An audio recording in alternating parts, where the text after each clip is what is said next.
আসসালামু আলাইকুম। আশা করি সকলে ভালো আছেন। আজকে আমি আমাদের দৈনন্দিন জীবনে একটি খুবই গুরুত্বপূর্ণ মশলা দারচিনি সম্পর্কে আলোচনা করব এর উপকারিতা এবং কিছু অপকারিতা সম্পর্কে। আশা করি আপনারা ভিডিও শেষ পর্যন্ত লক্ষ্য করবেন। দারচিনি সেই হাজার হাজার বছর ধরেই আমাদের বাঙালিরা ব্যবহার করে আসছেন। দারচিনির অনেকগুলো উপকারিতা রয়েছে। এসব উপকারিতা সম্পর্কে নিচে আলোচনা করা হলো। দারচিনির ঔষধি গুণাবলী। অ্যান্টিঅক্সিডেন্ট শরীরের জন্য খুবই উপকারী একটি উপাদান। এর অভাবে শরীরে ক্ষতিকর পদার্থের পরিমাণ বেড়ে বিভিন্ন ধরনের রোগ সৃষ্টি হতে পারে। দারচিনি শরীরের এই অ্যান্টিঅক্সিডেন্ট উপাদানসমূহকে বাড়িয়ে বিভিন্ন রোগ থেকে আমাদের রক্ষা করে থাকে। ডায়াবেটিক্সের উপর প্রভাব।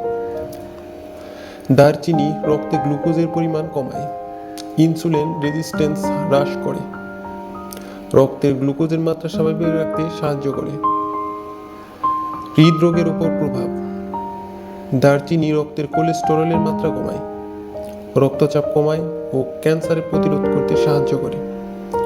এর অ্যান্টিঅক্সিডেন্ট কোষের অকাল মৃত্যু প্রতিহত করতে সাহায্য করে। স্নায়ুজনিত রোগের উপর প্রভাব। মস্তিষ্কের প্রদাহজনিত রোগ যেমন পার্কিনসন ও আলঝেইমার প্রতিহত করতে দারচিনি গুরুত্বপূর্ণ ভূমিকা পালন করে। সংক্রামক রোগের উপর প্রভাব। ব্যাকটেরিয়া সংক্রামিত রোগ, জ্বর, কাশি, শ্বাসকষ্ট ইত্যাদি প্রতিরোধ করতেও দারচিনি গুরুত্বপূর্ণ ভূমিকা পালন করে। এছাড়াও ছত্রাকের সংক্রমণ কমায়। ভাইরাসজনিত বিভিন্ন রোগ যেমন HIV-তে উপকারী।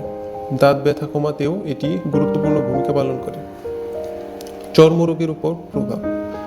মুখের ব্রণ সারাতে দারচিনি বিশেষ গুরুত্বপূর্ণ ভূমিকা পালন করে।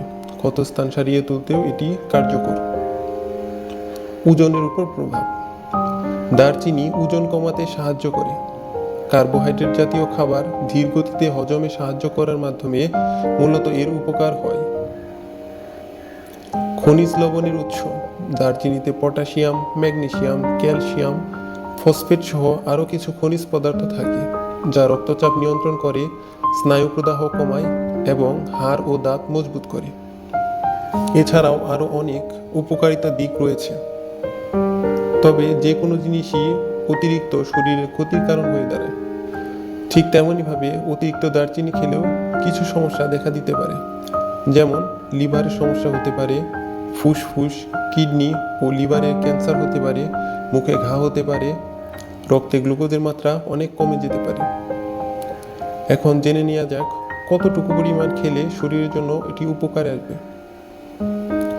দারচিনি মূলত অন্য খাবারের সঙ্গে খাওয়াই ভালো, অর্থাৎ মশলা হিসেবে।